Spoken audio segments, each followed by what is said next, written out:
যখন মহাপ্লাবন শুরু হয়ে গেল, পানি উঠতেছে, সময়ের সাথে সাথে পানি বাড়তেছে।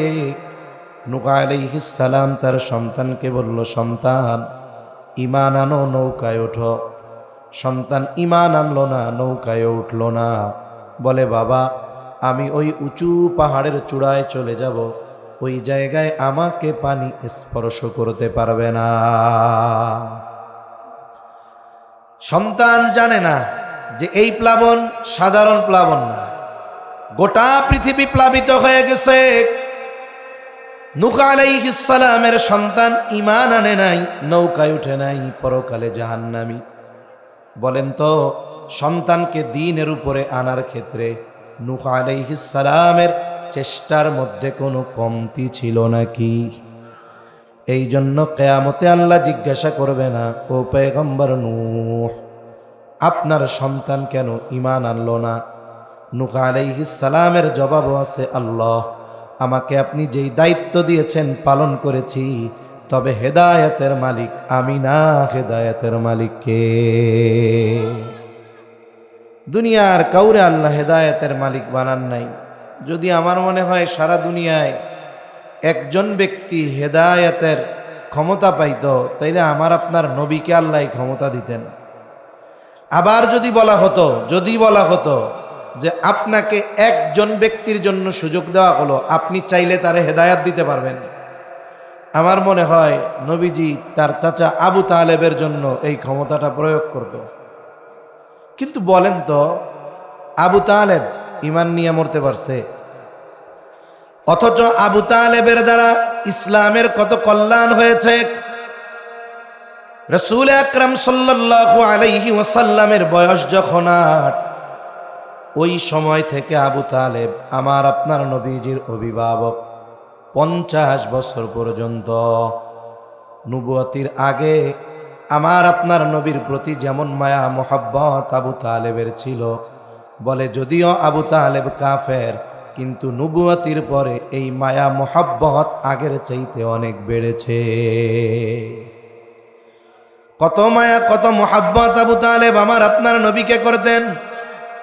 তিনি কেমন যেন আমার আপনার নবীর উপরে কাফেরদের ক্ষেত্রে ছায়ার মতো ছিলেন, সামনে কেমন যেন সীসা ঢালা প্রাচীরের মতো ছিলেন। ঐতিহাসিকেরা যেই বছর আবু তালেব মারা যায়, ওই বছর খাদিজাতুল কুবরা রাদিয়াল্লাহু তাআলা আনহাও ইন্তেকাল করেন। বাহিরে আবু তালেব, ঘরে ছিল খাদিজাতুল কুবরা রাদিয়াল্লাহু তাআলা আনহা। এই দুইজন যেই বছর ইন্তেকাল করেছে, ওই বছরের নাম দিয়েছে আমুল হুজুন, চিন্তার বছর, পেরেশানির বছর। আবু তালেব যখন জীবনের শেষ সময় মুহাব্বত চাচাকেও করে, চাচাও নবীজিকে করে। নবীজি এটাও জানে, আমার চাচা আমাকে যত মুহাব্বত করুক না কেন, আর আমি চাচাকে যত মুহাব্বত করি না কেন, বলে যদি ঈমান না আনে, আমাকে করা মুহাব্বত আর আমার করা মুহাব্বত তাকে অনন্তকাল জাহান্নাম থেকে বাঁচাতে পারবে না। এই চাচা যখন জীবনের অন্তিম সময় মারা যাবে ভাব, ওই সময় নবীজি চাচার মাথার কাছে বসে চাচা আবু তালেবকে বলতেছে, চাচা আপনি শুধু বলেন লা ইলাহা ইল্লাল্লাহ, আর কোনো কিছু বলা লাগবে না, শুধু বলেন লা ইলাহা ইল্লাল্লাহ। বাকি বিষয়ের জন্য আল্লাহর দরবারে কিয়ামতে আপনার জন্য আমি সুপারিশ করব।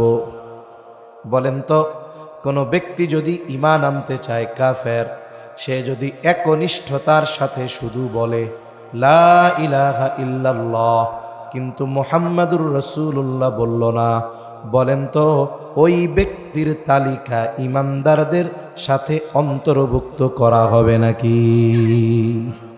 ওই ব্যক্তি ঈমানদারদের তালিকায় অন্তর্ভুক্ত হতে পারবে না। কারণ আল্লাহর প্রতি ঈমান আনার সাথে সাথে নবীজির প্রতি ঈমান আনার ঘোষণা দেওয়া লাগবে। নবীজি এই সুযোগ দিছে চাচারে, যা আপনি বলেন লা ইলাহা ইল্লাল্লাহ, বাকিটার ব্যাপারে সুপারিশ আমি করব। ঐতিহাসিকেরা বলে আবু তালেবের চেহারার মধ্যে ছাপ, এই বুঝি বলে লা ইলাহা ইল্লাল্লাহ। স্বাভাবিকভাবে আমরা মানুষ, কোনো কথা বলার আগে ওই কথার ছাপ আমাদের চেহারায় আসে। যদি কোনো ব্যক্তির চেহারার মধ্যে রাগান্বিত ছাপ থাকে, বোঝা যায় এখন যেই কথা বলবে এই কথাটা একটু গরম হবে, ঠিক না? আবার অনেক সময় কথা বলার আগে চেহারা হাস্য উজ্জ্বল দেখা যায়, বোঝা যায় এখন যেই কথা বলবে সেটা আনন্দের কোনো খবর হবে, কথা হবে। আবু তালেবের চেহারা ভাব এইরকম, এই বুঝি জবান দিয়া কয় লা ইলাহা ইল্লাল্লাহ। আবু তালেব গোত্রপতি, সম্মানী ব্যক্তি, তার মৃত্যুর সময় আরবের সব নেতারা হাজির। আবু তালেবের মৃত্যুর সময় আবু জেহেল, উতবা সাহেবাও কাছে। এই বুঝি বলে লা ইলাহা ইল্লাল্লাহ। আবু তালেবের কাছে দৌড় দিয়ে আবু জেহেল এসে বলে সাবধান সাবধান, আপনাকে মানুষ সম্মান করে, বীরপুরুষ বলে। আপনি যদি মরার আগে বাপদাদার ধর্ম ত্যাগ করে মুহাম্মাদের ধর্ম গ্রহণ করেন তাইলে কা পুরুষ বলবে? খবরদার, আপনি বাপদাদার ধর্মে চুনকালি দিবেন না। নসিব বড় খারাপ, কালিমা নসিব হলো না। আবু তালেব দুনিয়া থেকে বিদায় নিল। নবীজির মনেও বড় কষ্ট, মায়া। আহারে, যেই চাচা আমার জন্য এত ত্যাগ আর এত কষ্ট, এই চাচার ঈমান নসিব হলো না, হেদায়েত নসিব হলো না। আর আল্লাহ তাআলা কোরআনুল কারীমে জানায় দেন, ইন্নাকা লা তাহদি মান আহবাবতা ওয়ালাকিন্নাল্লাহা ইয়াহদি মান ইয়াশা।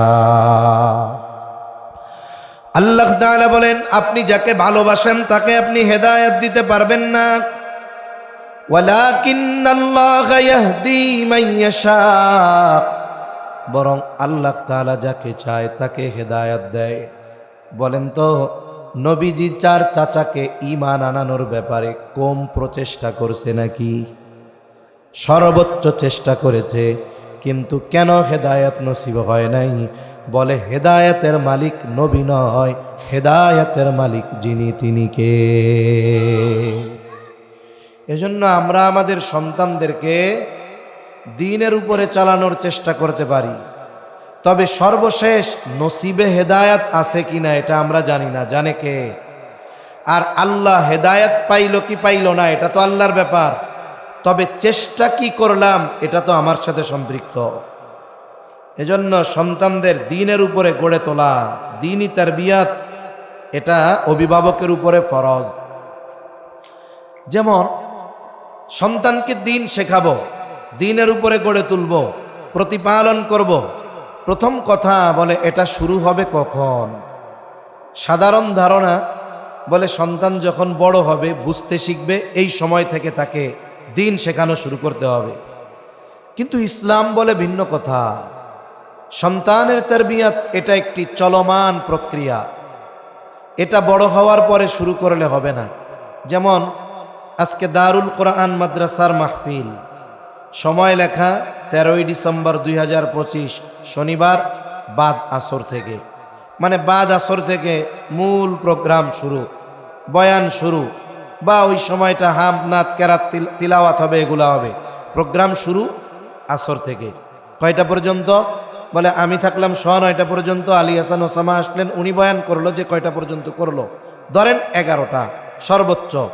এই যে 4টা থেকে বা 5টা থেকে 11টা, 6-7 ঘন্টার এই প্রোগ্রাম সুন্দর করার জন্য বলেন তো 6-7 ঘন্টার প্রস্তুতিতে কি এই প্রোগ্রাম সুন্দর করা সম্ভব?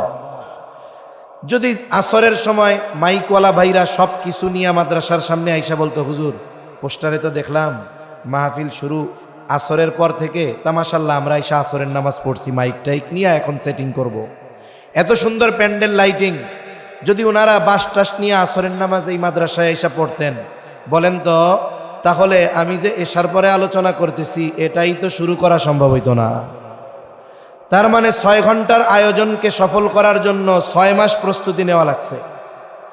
আপনি সন্তানকে দ্বীনের উপরে গড়ে তুলবেন, নেক সন্তান হিসাবে গড়ে তুলতে চান, বলে সন্তান বড় হওয়ার পরে করলে হবে না, বলে সন্তান দুনিয়ায় আসার আগেই এই প্রস্তুতি শুরু করতে হবে। এই বিষয়টাই ইসলাম আমাদের জানায় দিচ্ছে। এই পৃথিবীতে কোন মানুষ কিভাবে আমরা বুঝি না, তবে বিবাহের যতগুলো উদ্দেশ্য আছে, এর মধ্যে অন্যতম একটি উদ্দেশ্য নেক সন্তান। কি সন্তান? জোরে কোন। এত জোরে আওয়াজ করছেন, খিদা লেগে গেছে? আরো জোরে কোন। কি সন্তান? নেক সন্তান। শুধু সন্তান না, কিন্তু কি সন্তান? নেক সন্তান। কারণ অনেকের সন্তান আছে কিন্তু বদকার। ওই বেটার যত টাকা পয়সা থাকুক না কেন, এই বদ সন্তান তার শান্তি না, বরং অশান্তির কারণ। ঠিক কিনা বলেন? আবার যার সম্পদ আছে, সন্তান নাই, তারও কষ্ট। আবার যার নেক সন্তান আছে, সম্পদ কম, বলে চাকরি করে ফ্যাক্টরিতে, বেতন যা পায় তা দিয়ে থাকা খাওয়াও কষ্টকর হয়ে যায়, কত কষ্ট করে চলতে হয়। কিন্তু ছেলে দুইটা হাফেজ হইছে, মেয়েটা হাফেজা হইছে, স্ত্রী দিনদার, এর টাকা পয়সা না থাকলেও সন্তানগুলো নেক হওয়ার কারণে শান্তি আছে না নাই? এজন্য নেক সন্তান হলো অন্যতম উদ্দেশ্য। এখন নেক সন্তানের জন্য কি দরকার?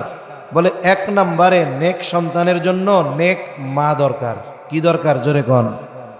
একজন যদি কলা গাছ লাগাইয়া আশা করে যে আমি কাঁঠাল খামু, কিয়ামত পর্যন্ত সম্ভব? এখন নেক সন্তানের জন্য নেক মা কেন দরকার? ইসলামের বিষয় এক পাশে রাখলাম, আধুনিক এক গবেষণা, কয়েকদিন আগে আমি নিজে ওইটা পড়লাম, যে লিখছে যে চিকিৎসা বিজ্ঞান, এনারা গবেষণা করছে চিকিৎসকেরা, যে হ্যাঁ, সন্তানের চরিত্রের 90% কিসের? চরিত্রের। বলেন কিসের? চেহারা না, চরিত্রের। কিসের? চরিত্রের 90% গঠিত হয় মায়ের থেকে। তার মানে কি বোঝা গেল? নেককার সন্তানের জন্য নেককার মা দরকার। কেন? কয় মা যদি নেককার হয় তাহলে সন্তানের মধ্যে তার প্রভাব পড়বে। মা যদি বদকার হয়, মা যদি পাপাচারে লিপ্ত হয়, সন্তানের মধ্যে তার প্রভাব পড়বে। বাবা চাকরি করতে পারে, ভালো খাওয়াতে পারে, ভালো পড়াতে পারে, কিন্তু সন্তানের আখলাক গঠনে সবচাইতে বড় ভূমিকা কার? জোরে বলেন। মায়ের। এজন্য সন্তানের তারবিয়াত এটা শুরু হয় বিবাহ থেকে নিয়ে। বিবাহের উদ্দেশ্য কি? অনেকগুলো উদ্দেশ্যের একটা উদ্দেশ্য কি? বলেন নেক সন্তান। জোরে বলেন। কি সন্তান? নেক সন্তান। এখন নেক সন্তানের জন্য নেককার মা দরকার। এই জন্য যারা বিবাহ করে নাই, এ দোয়া তো তারাও করবে, যারা করছে তারাও করবে, যাদের সন্তান হয় নাই তারাও করবে, হইছে তারাও করবে। আল্লাহ একটা আম দোয়া শিখাইয়া দিছে, রব্বানা হাব লানা মিন আজওয়াজিনা ওয়া যুররিয়াতিনা কুররাতা আ'য়ুন ওয়াজআলনা লিল মুত্তাকিনা ইমামা। দোয়া করবে, ও রব, আমাকে আপনি এমন স্ত্রী সন্তান দান করেন যারা আমার চক্ষু শীতলকরণের কারণ হবে। ওয়াজআলনা লিল মুত্তাকিনা ইমামা, আপনি আমাদের থেকে মুত্তাকিনদের ইমাম বানায়া দেন। তাহলে প্রথম দোয়া, আল্লাহ এমন স্ত্রী দান করেন চক্ষু শীতলকারিণী হবে, এমন সন্তান দান করেন চক্ষু শীতলকারী হবে। তার মানে যদি সন্তান চাই তাহলে নেক বিবি দরকার। আর নেক বিবি প্রথমে আল্লাহ তাআলার কাছে চাইতে হবে, সাথে সাথে বিবাহের সময় নেককার আর দিনদারিত্বকে প্রাধান্য দিতে হবে। এখন যদি কেউ শুধু দোয়া কইরা সন্তান চায়, বিবাহ শাদী না কইরা, পাওয়া যাবে? ওই কয় এক যুবক গেছে এক বুজুর্গের কাছে, গিয়ে বলে, হুজুর একটু খাস করে দোয়া করেন তো, যেন আল্লাহ তাআলা আমার একটা নেককার সন্তান দেয়। হুজুর খুব আবেগ দরদ নিয়ে দোয়া করছে। যুবক চলে যাওয়ার পরেও দোয়া করছে। এরপরে 2 বছর পরে যুবক আবার আইছে, যে হুজুর শুনছি আপনার দোয়া কবুল হয়, কিন্তু 2 বছর ধরে একটা নেক সন্তান পাইলাম না। তো হুজুর বলে, কি কও, তোমার কোনো সমস্যা আছে? না না। তাইলে হইল না কেন? তো ওনার একটু সংশয় যাচ্ছে, জিজ্ঞাসা করতেছে, ঠিক আছে তুমি কি বিয়া করছো? না হুজুর, এটা তো করি নাই। এখন যদি বিয়া না কইরা আমি খালি কই নেক সন্তান দেন, কাজ হবে? এজন্য আল্লাহ সিরিয়াল ঠিক রাখছে, আগে নেককার বিবি চাও, নেককার বিবি পাবা, এরপরে দোয়া করো, সাথে সাথে নেক সন্তানও পেয়ে যাবে ইনশাআল্লাহ। এজন্য ইসলাম আমাদের জানিয়ে দেয়, নবীজি আমাদের জানিয়ে দিয়েছেন, বিবাহের ক্ষেত্রে নারীর কোন গুণটাকে প্রাধান্য দিতে হবে। নবীজি বলেন, তুনকাহুল মারআতু লিআরবাইন, চারটি জিনিস দেখে নারীদের বিবাহ করা হয়। 1 নাম্বার, দেখা হয় তার সৌন্দর্য। 2 নাম্বার, দেখা হয় তার বংশ। 3 নাম্বার, দেখা হয় তার সম্পদ। 4 নাম্বার, দিনদারিত্ব। তবে দিনদারিত্বের ব্যাপারে নবীজি বলেন, ফাযফার বিযাতিদ্দীন, তোমরা দিনকে প্রাধান্য দাও। তার মানে দিনদারিত্ব পরিপূর্ণ, দিনদারিত্ব নাই, বাকি 3টা আছে, দেখতে সুন্দর, টাকা পয়সাও অনেক, বংশ অনেক ভালো, কিন্তু দিনদারিত্ব নাই, বলে কাছে ভিড়ো না।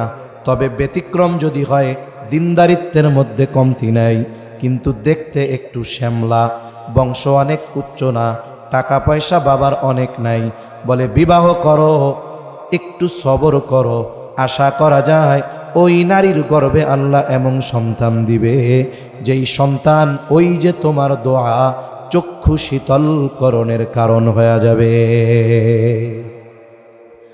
তাহলে নেককার যদি সবগুলো পরিপূর্ণ হয়, তাহলে তো ভালোর উপরে ভালো। কিন্তু আল্লাহ তাআলা সবাইরে কি সুন্দর বানাইছে? চামড়ার সৌন্দর্য সবাইরে দিছে। চামড়ার সৌন্দর্য হয়তো সবাই পাবে না, তবে চেষ্টা যদি করে, আল্লাহ যদি চায়, চরিত্রের সৌন্দর্য সবাই অর্জন করতে পারে। আর বাস্তবতাও এইটা, বলে বিবাহের আগে চেহারার সৌন্দর্যের প্রাধান্য থাকে বেশি, বিবাহের পরে চারিত্রিক সৌন্দর্যের প্রাধান্য থাকে বেশি। যার কারণে কি দেখি, যত বিবাহ বিচ্ছেদ হয় বাংলাদেশে, অধিকাংশ নারীদের চেহারা সুন্দর, মাগার চরিত্র সুন্দর নয়। চরিত্রের সৌন্দর্য, এটার লংজিভিটি বেশি। আজকে যেই মেয়েটা 20 বছরের ষোড়শী যুবতী, একেবারে দেখতে সুন্দর, বলেন তো এই মেয়েটার বয়স যখন 60 বছর হবে, এই সৌন্দর্য থাকবে? চামড়া ঝুলে যাবে, চুল পেকে যাবে, চোখ কোটরে চলে যাবে।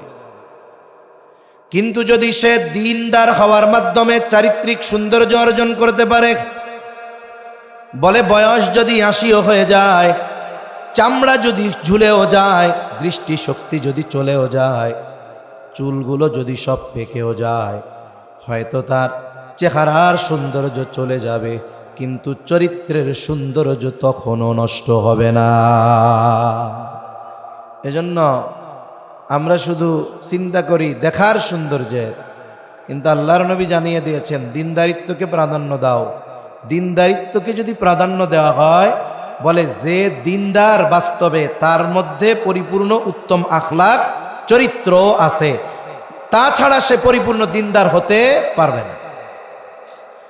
আবার দেখুন, প্রসিদ্ধ এক ঘটনা আছে, হযরত ওমর রাদিয়াল্লাহু তাআলা আনহুর কাছে এক যুবকের ব্যাপারে বাবা অভিযোগ নিয়ে গেছে, খলিফাতুল মুসলিমিন, আমার সন্তান আমার হক আদায় করে না, একটু বলে দেন। হযরত ওমর রাদিয়াল্লাহু তাআলা আনহু যুবকটাকে ধরছে, কি ব্যাপার, কেন তুমি তোমার বাবার হক আদায় করো না? যুবক এবার পাল্টা প্রশ্ন করে বলে, খলিফাতুল মুসলিমিন, হক কি শুধু পিতা সন্তানের কাছে পায়?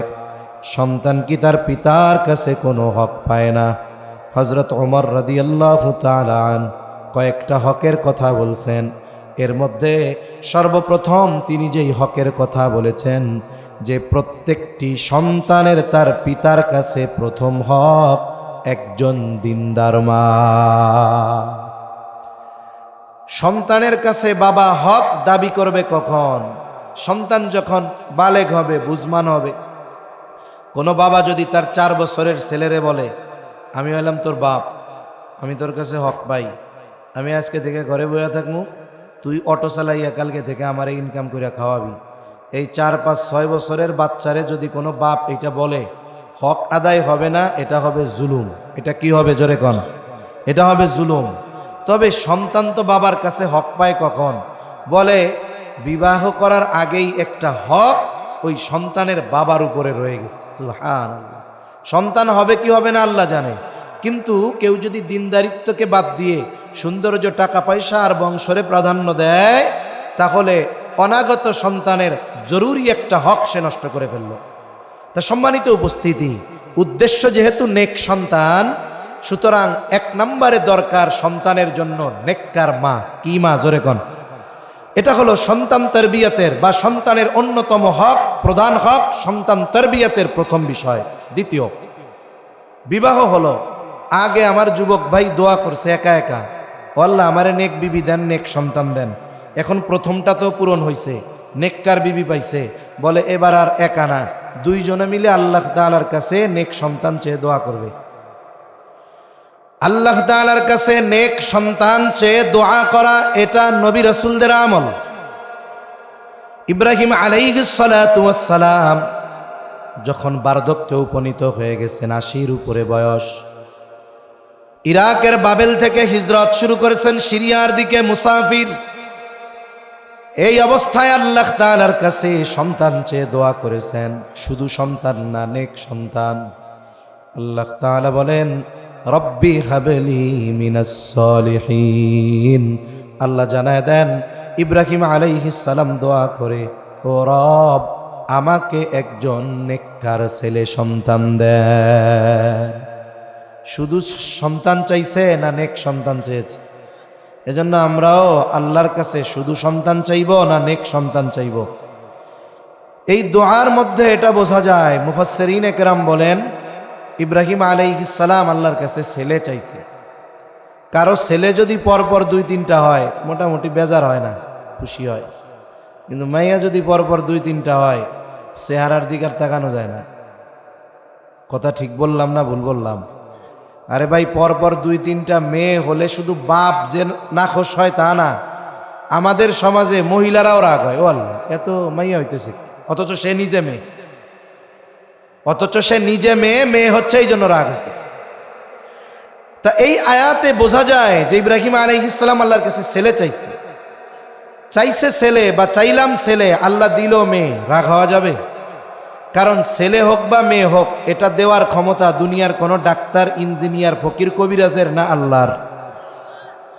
আল্লাহ তাআলা বলেন, ইয়াহাবু লিমান ইয়াশাউ ইনাসা ওয়া ইয়াহাবু লিমান ইয়াশাউ যুকুর আও ইউযাওবিজুহুম যুকরানা ওয়া ইনাসা ওয়া ইয়াজআলু মান ইয়াশাউ আকীমা।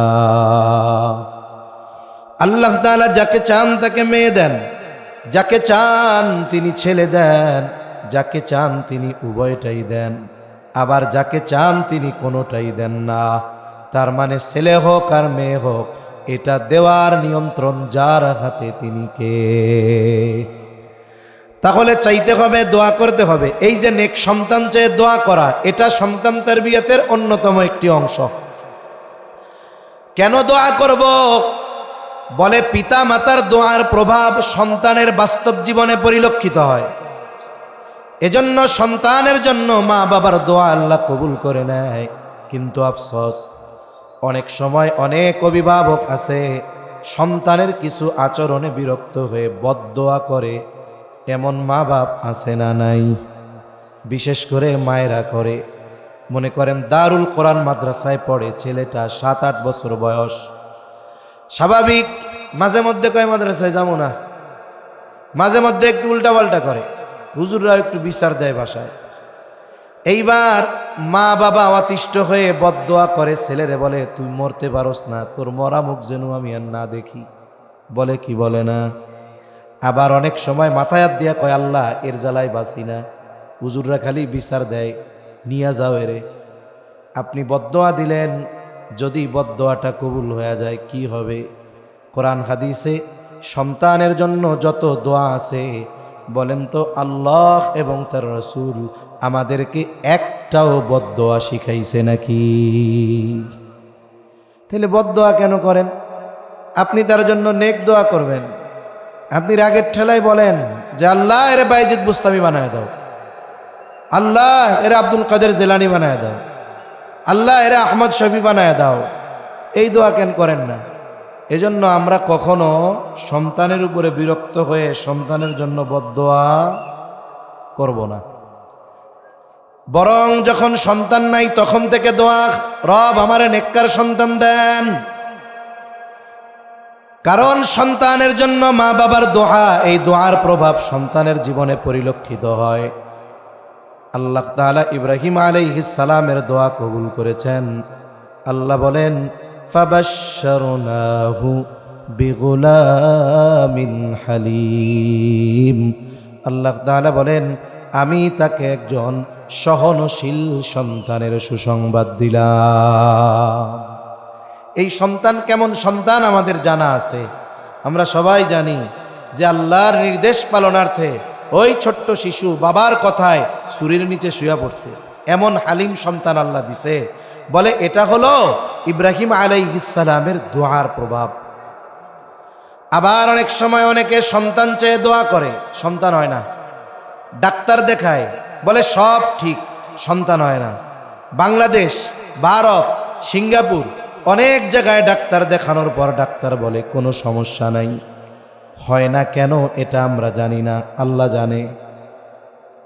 আবার গ্রামের কিছু মানুষ তাকে আইসা বুদ্ধি দেয়, শোনো দেশ বিদেশে ডাক্তার দেখায় এত লাভ নাই। কিছু জিনিস আছে, সব জিনিস ডাক্তার দিয়া হয় না, কিছু জিনিস আছে ফকির কবিরাজ লাগে। বলে না এরকম? সব জিনিস ওষুধ ডাক্তার দিয়া হয় না রে।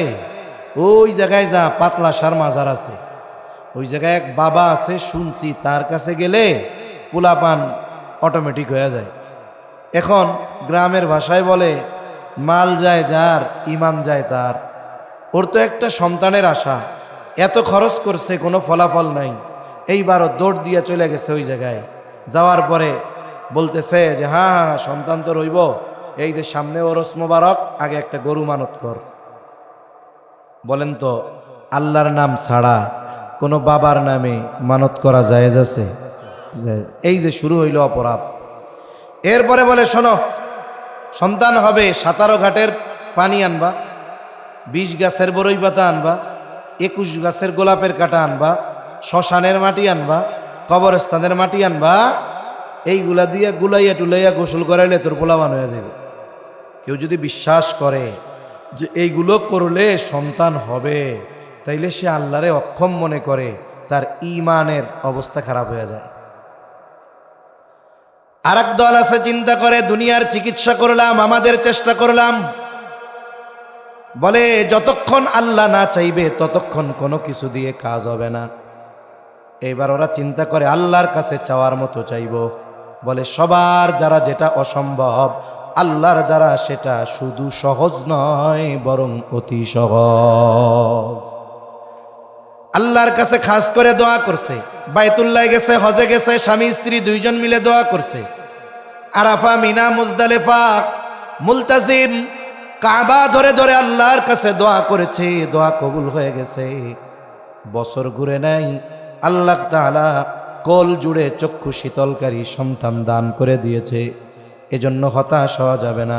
বলে দোয়া হলো এমন পাওয়ারফুল এক জিনিস, এই দোয়ার মাধ্যমে আল্লাহ যদি চায় বান্দা তার ভাগ্য পরিবর্তন করে ফেলতে পারে। তবে দোয়াটা তো দোয়ার মতো দোয়া হইতে হবে। আর যদি দোয়া দোয়ার মতো হয়, তাইলে যদি ডাক্তাররা চিকিৎসা করে টইরা কয় আপনার স্ত্রী বন্ধা, স্বামীর ব্যাপারে বলে আপনার স্পার্মের মধ্যে শুক্রাণু নাই, আপনারা দুইজনই অক্ষম, আপনাদের কোনো বাচ্চা কাচ্চা আর হবে না, তার মানে এমন না বেটা আর একটা বিবাহ করলে হবে না। ওই মহিলা আর এক জায়গায় যদি এখান থেকে এই ছাড়াছাড়ির পরে আর এক জায়গায় বিবাহ হবে না, দুইজনই অক্ষম। বলেন তো এই দুনিয়ার ডাক্তার বলছে অক্ষম, আল্লাহর কাছ থেকে যদি পাশ করানো যায়, বলেন তো এই অক্ষমতা দূর করার ক্ষমতা আল্লাহর আছে না নাই? জাকারিয়া আলাইহিস সালাম বৃদ্ধ হয়ে গেছেন, চুল দাড়ি সব পেকে গেছে, ওনার স্ত্রীও বন্ধা। স্বাভাবিক নিজাম যে ওনাদের সন্তান হবে না, উনিও মোটামুটি সন্তান হবে না, কারণ আল্লাহ তাআলা সব পারেন। তবে আল্লাহ তাআলা একটা সিস্টেম নির্ধারণ করে দিয়েছেন। সিস্টেম যেহেতু সিস্টেমের মধ্যে বলতেছে হবে না, ওনরা মোটামুটি এই অবস্থার উপরে হবে না, তবে দিলের মধ্যে আশা, আল্লাহ যদি চায় তাইলে তো আল্লাহ তাআলা দিতে পারে। তবে ওনার জীবনে এক ঘটনাকে কেন্দ্র করে উনি আল্লাহ তাআলার কাছে একনিষ্ঠ আর একাগ্রতার সাথে সন্তান চাইছে। আল্লাহ ওনার বার্ধক্য আর স্ত্রীর বন্ধ্যত্বকে দূর করে আল্লাহ সন্তান দান করেছে। আমাদের কম বেশি সবার জানা মারিয়াম আলাইহিস সালাম ঈসা আলাইহিস সালামের মা। মারিয়াম আলাইহিস সালামের ব্যাপারে ওনার মা, উনি যখন ওনার মায়ের গর্ভে মা মানত করছে, আল্লাহ আমার পেটের যেই সন্তান, এই সন্তান আমি আপনার জন্য মানত করলাম যে ও বাইতুল মুকাদ্দাসের খেদমতের জন্য ওকে দিয়ে দিব। বাইতুল মুকাদ্দাস আপনার ঘরের খেদমত করবে, বিবাহ শাদী কিচ্ছু করবে না, ইবাদত বন্দেগী করে ওর হায়াত তো কাটায় দিবে। তা মুফাসসিরিন কেরাম বলেন উনি মূলত এই জায়গায় সূক্ষ্মভাবে কৌশলে আল্লাহর কাছে ছেলে চাইছেন। কেন? বলে ওই সময় বাইতুল মুকাদ্দাসে কোনো মেয়েকে বাইতুল মুকাদ্দাসের খাদেম হিসাবে নেওয়া হইতো না। তা উনি তো এই কথা বলেন নাই যে আল্লাহ পেটে যে যা বাচ্চা আছে এটা যদি ছেলে হয় তাইলে এরে আমি খেদমতের জন্য দিব।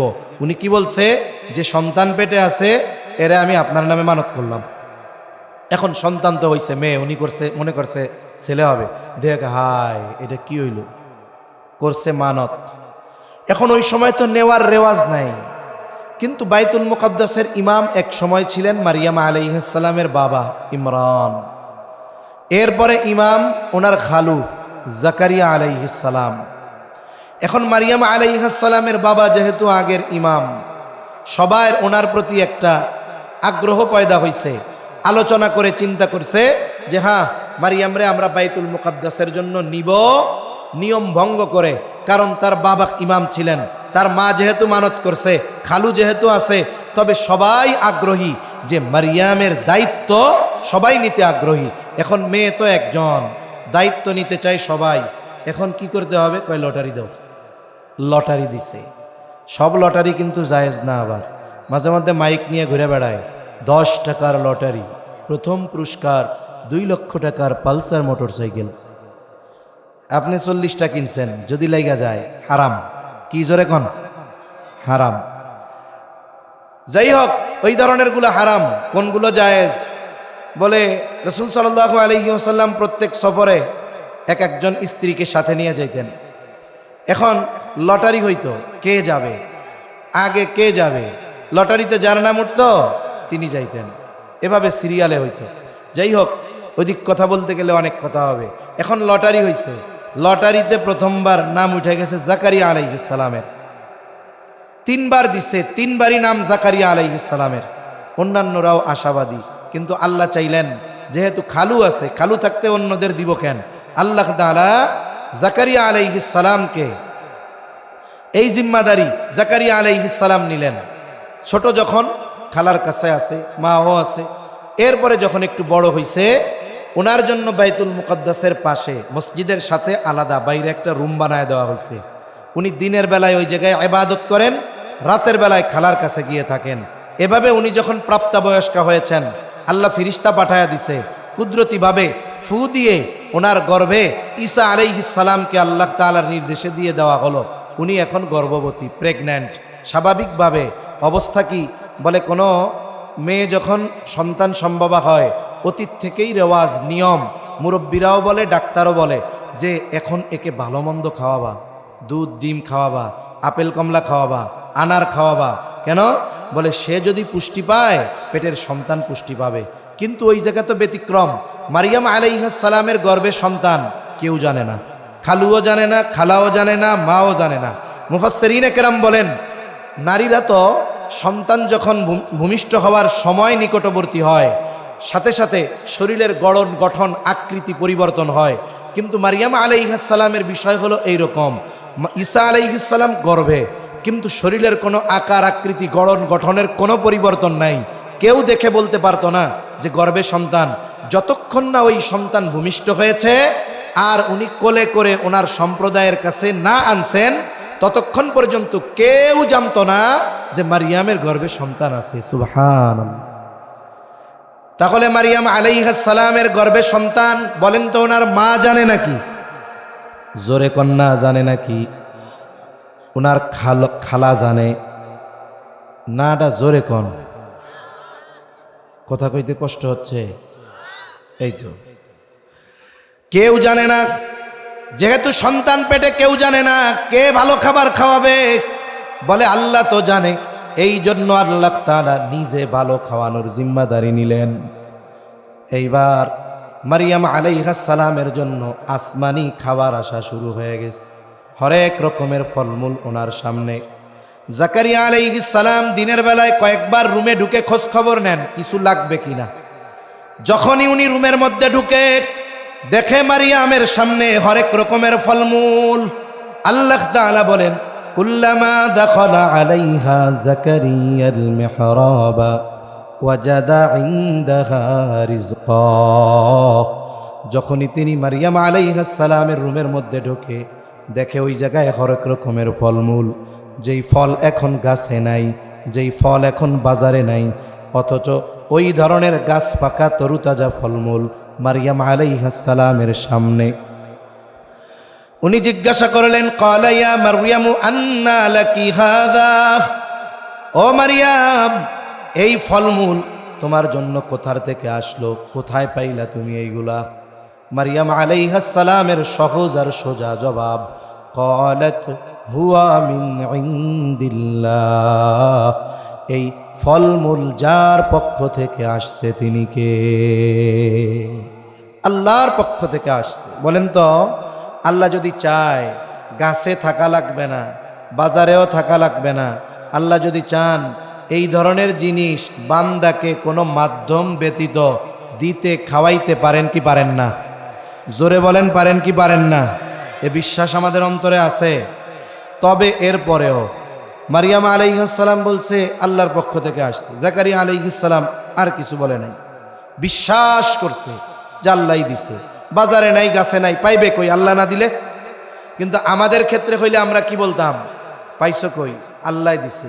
মুখ দিয়া ঠিকই কইছি আল্লাহ দিতে পারে, কিন্তু সংশয় অন্তরে আসতো নিশ্চয়ই কারো মাধ্যমে পাইছে। তাই লাঠি একটা হাতে নিয়ে কইতাম আল্লাহ দিছে বুঝলাম, কিন্তু তোরে দিল কে? পাইছস কই আগে এটা কহ, ঠিক কিনা? কিন্তু জাকারিয়া আলাইহিস সালাম জিজ্ঞাসা করে নাই যে কার মাধ্যমে আসছে, কে দিয়া গেছে। কারণ ওনার ইয়াকিন, বিশ্বাস, ঈমান ওই রকম যে গাছে থাকা লাগবে না, পাকা লাগবে না, বাজারে লাগবে না, আল্লাহ তার বান্দারে সরাসরি খাওয়াইতে পারে।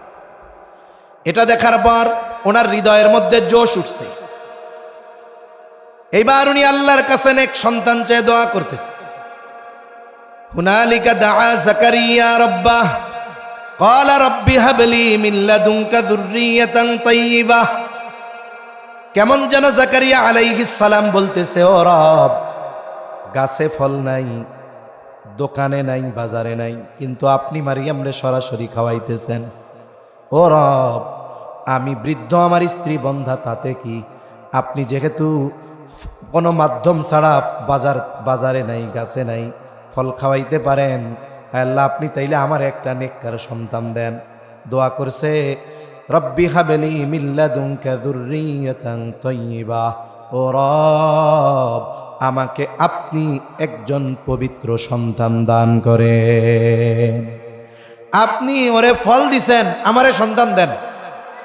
দোয়া কবুলের যত শর্ত আছে এর মধ্যে একটি শর্ত হলো একেবারে একাগ্রতা আর একনিষ্ঠতার সাথে আল্লাহর কাছে চাইতে হবে। জাকারিয়া আলাইহিস সালাম একাগ্রতার একনিষ্ঠতার সাথে চাইছেন, দোয়া কবুল হয়ে গেছে। এবার উনি ওনার মেহরাবে গিয়া নামাজে দাঁড়াইছেন। আল্লাহ তাআলা ফেরেশতাদের মাধ্যমে সুসংবাদ পাঠায়া দেন। ফানাদাতুহুল মালাইকাতু ওয়া হুয়া কাইমুন ইউসাল্লি ফিল মিহরাব আন্নাল্লাহা ইউবাশশিরুকা বিয়াহইয়া। উনি মেহরাবে নামাজে দাঁড়াইছেন, ফেরেশতারা সুসংবাদ নিয়ে হাজির। ডাক দিয়ে বলে, ও পয়গম্বর জাকারিয়া আলাইহিস সালাম, আন্নাল্লাহা ইউবাশশিরুকা, তোমার জন্য আল্লাহর পক্ষ থেকে সুসংবাদ আসছে, সুসংবাদ গ্রহণ করো। কিসের সুসংবাদ? ওই যে পবিত্র সন্তান চেয়েছ, পবিত্র সন্তানের সুসংবাদ নাও। শুধু সন্তানের সুসংবাদ নয়, ওই সন্তানের নামও আল্লাহ রেখে দিয়েছেন ইয়াহইয়া। তাহলে কেউ যদি অসুস্থ হয়, দুনিয়ার ডাক্তার বলে স্ত্রী অক্ষম, দুনিয়ার ডাক্তার বলে স্বামী অক্ষম, বলেন তো ওই অক্ষমতাকে দূর করে সন্তান দেওয়ার ক্ষমতা আল্লাহর আছে না নাই? তবে আফসোস, আমরা চাওয়ার মতো চাইতে পারি না, ডাকার মতো ডাকতে পারি না। যদি ডাকার মতো ডাকা আর চাওয়ার মতো চাওয়া যদি আমাদের দ্বারা হইতো, অনেক অসম্ভব এই দোয়ার মাধ্যমে সম্ভব হয়ে যাইত। এবার সন্তানও হইছে, সন্তান দুনিয়ায় আসলো, আসার পরে কি বলে তার কিছু হুকুক আছে। সন্তান আসছে, ভূমিষ্ঠ হইছে, ডান কানে আজান বাম কানে ইকামত, সপ্তম দিন আকিকা, সুন্দর একটা নাম, না পারলে পরের সপ্তাহে, না পারলে তারপরের সপ্তাহে। ছেলে হইলে 2টা ছাগল দিয়া, মেয়ে হলে 1টা দিয়া। এখন 2টা দেওয়ার সামর্থ্য নাই, ছেলে হইছে কয় 1টা দিয়া টাইম মতো দিয়ে দেন, অপেক্ষা করার দরকার নাই। এরপরে সন্তান একটু বড় হইছে, বড় হওয়ার পর সবচাইতে গুরুত্বপূর্ণ তারবিয়াত শুরু। এখন নেক সন্তান চাওয়ার জন্য, পাওয়ার জন্য 1 নাম্বার নেক বিবি, 2 নাম্বার নেক দোয়া। এবার হলো প্র্যাকটিক্যাল আমল শুরু। বলে কি করতে হবে? বলে সন্তানরে ঈমান শেখাতে হবে। কি শেখাতে হবে? জোরে কোন। আর এই ঈমান শেখানো সন্তানকে অভিভাবকের জন্য ফরজ। জোরে বলেন, সন্তানকে ঈমান শেখানো কি? আরো জোরে কি? 2 নাম্বার আখলাক শেখাতে হবে। বলেন, সন্তানের চরিত্র গড়ে তোলা বা আখলাক শেখানো অভিভাবকের জন্য কি? জোরে কোন। সন্তানকে ইলম শেখাতে হবে, ইলম শেখানো অভিভাবকের জন্য এটা কি? জোরে বলেন। এরপরে সন্তানকে আমল শেখাতে হবে। বলেন, সন্তানকে আমল শেখানো অভিভাবকের জন্য কি? জোরে কোন। ফরজ। এখন এইগুলো সন্তানকে শেখানো ফরজ। কেন শেখাবেন? বলে এগুলোর মাধ্যমে তাকে জাহান্নাম থেকে বাঁচানোর চেষ্টা করতে হবে। তাহলে এই শিক্ষাগুলো যদি না দেই, চেষ্টায় ত্রুটি থাকবে। সন্তান যদি পাপাচার হয়, জাহান্নামী হয়, কিয়ামতে আমার সামনে দাঁড়ায় যাবে যে আল্লাহ, আমি জাহান্নামে যাওয়ার জন্য উনি দায়ী। কিন্তু আফসোস, বাবার অফিস সকাল 7টায়, অফিস থেকে ওভারটাইম সহ ফিরতে ফিরতে রাত 11টা। বাবা সকালে যায়, রাত 11টায় আসে। সকালে যখন যায় বাচ্চা ঘুম, অফিস থেকে আসে বাচ্চা ঘুম। সপ্তাহে 1 দিন তার সাথে দেখা দেখি, চোখাচোখি হয়। বলেন তো, এই বাবার জন্য সন্তানকে ঈমান, আখলাক, ইলমার আমল শেখানোর কোনো সুযোগ আছে? জোরে কন্যা আছে? নাই। এখন বলতে পারে ঘরের মানুষ শেখাবে। বলে আমাদের দেশের অধিকাংশ মহিলারা তো গৃহিণী, ঘরে 3 বেলা রান্না করা লাগে, কাপড় চোপড় ধোয়া লাগে, থালা বাসন ধোয়া লাগে, পরিষ্কার পরিচ্ছন্নতার বিষয় আছে। এরপরে শ্বশুর শাশুড়ি যদি থাকে, খেদমত করা লাগে, আরও কত ব্যস্ততা। দেখা যায় নিজের 5 ওয়াক্ত নামাজ সঠিক সময় ঠিকমতো পড়াই তার জন্য কষ্টকর হয়ে যায়, ঠিক না? তাইলে স্বামীও পারে না, স্ত্রীও পারে না। আবার অধিকাংশ ফ্যামিলির এই সামর্থ্য নাই যে 20,000 টাকা দিয়ে একজন হুজুর রেখে এই বিষয়গুলো বাচ্চাকে শেখাবে। সুযোগ আছে? নাই।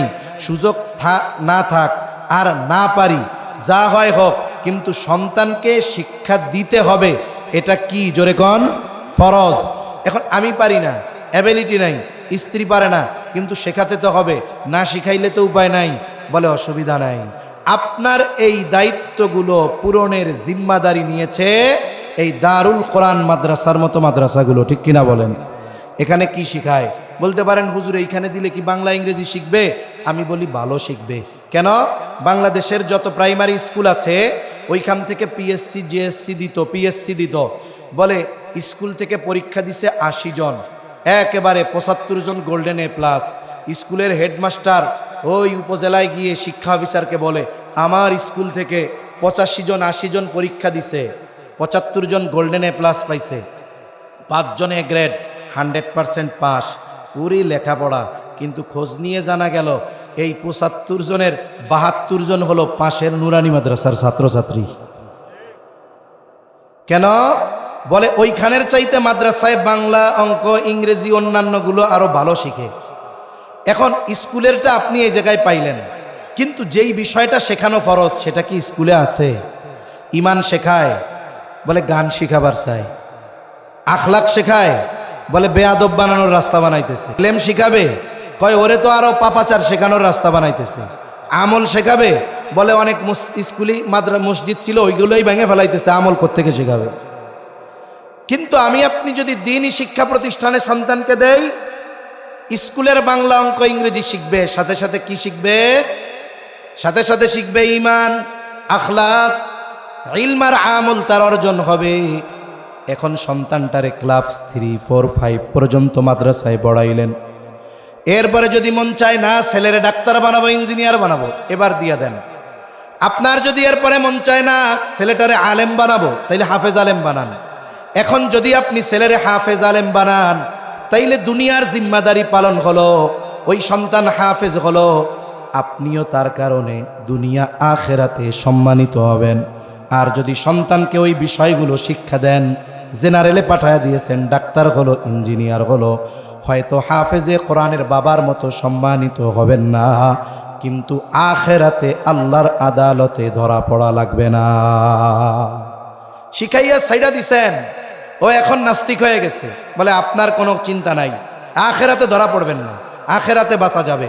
আবার যদি এই বিষয়গুলো যথাযথভাবে শিক্ষা দিয়ে তারে ছাড়েন, আশা করা যায় সে লাইনচ্যুত হবে না। কেন? তার অন্তরে ঈমান বদ্ধমূল আছে, সে উত্তম আখলাক ওয়ালা হয়েছে, তার মধ্যে ইলম আছে, তার মধ্যে আমল আছে। তাহলে কি হবে? বলে ডাক্তার হওয়ার জন্য, উচ্চ শিক্ষার জন্য সে আমেরিকা গেছে, ইংল্যান্ডে গেছে, ওই সব জায়গার শিক্ষা প্রতিষ্ঠানগুলোয় নাস্তিকতা, বদ্দিনী, পাপাচার ভরা। ঠিক কিনা বলেন? বলে পাপাচারের পরিবেশে গেলে পাপ না করলেও পাপের ছোঁয়া লাগে, বিড়ি ঘরের পাশে বসলে বিড়ি না খাইলেও বিড়ির গন্ধ গায়ে লাগে। এখন আপনার ছেলেরে তো পাপের পরিবেশে পাঠাইছেন, বলে একটা মাছ আছে বাইন মাছ, ওইটা কাদার মধ্যে থাকে, কিন্তু চলার সময় ওর গায়ে কাদা লাগে না। ঠিক না? আপনি এই যে ইলম, আমল, ঈমান আর আখলাক শিখাইয়া যে ছেলেরে ছাড়ছেন, ও বাইন মাছ হয়ে গেছে। বলে ও নাস্তিকতার মধ্যে দিয়ে ওর মূল জ্ঞান অর্জন করবে, নাস্তিকতা ওর গায়ে লাগবে না, নাস্তিকতার মধ্য দিয়ে চলবে, নাস্তিক হবে না। পাপাচারের মধ্য দিয়ে চলবে ওর জ্ঞান অর্জনের জন্য, এখন ওর পাপ ওর গায়ে লাগবে না।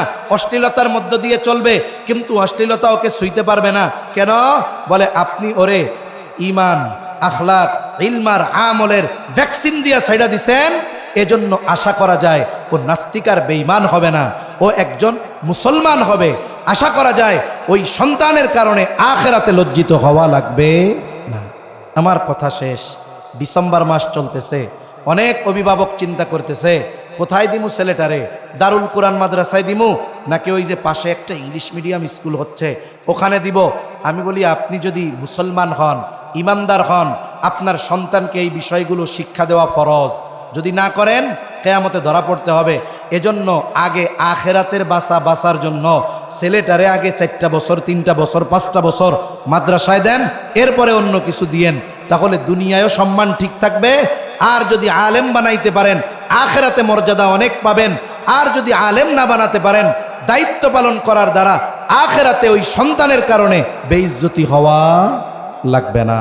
আল্লাহর নবীও বলেন কুল্লুকুম রাঈন ওয়া কুল্লুকুম মাসউলুনা আন রাঈয়াতিহি, তোমরা প্রত্যেকে দায়িত্বশীল, প্রত্যেককে তার দায়িত্বের ব্যাপারে জিজ্ঞাসা করা হবে।